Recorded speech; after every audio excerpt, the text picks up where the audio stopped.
So within 20 minutes, I'm gonna go. So in total, I'm here for almost about 1 hour and a half, spending time 1 hour and a half watering and planting 3 coconuts to add. Good morning, South Phobe lot. Here I have come here at 5:20 and today is about 6:30, about an hour and 10 minutes watering the plants. So you have here the langka, 1, 2, 3, only 2 langka and the others are lansones.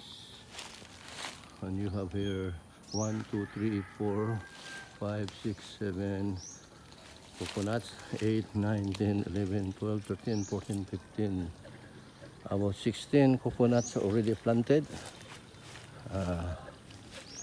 Here, good morning, good morning. So I will add another plant here, duplex for this part here.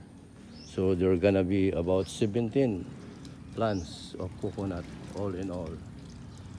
Good morning, South Poblacion lot of Valencia, Negros Oriental. Good morning, Hawa lot. Today is March 17 at about 8 o'clock in the morning, year 2026. I'm going to view now the coconut plants, the seedling of Mark. Here, 1, 2, 3. Those are alive. So these are already 1 year and 2 months. And I have planted also about 33 around the fence.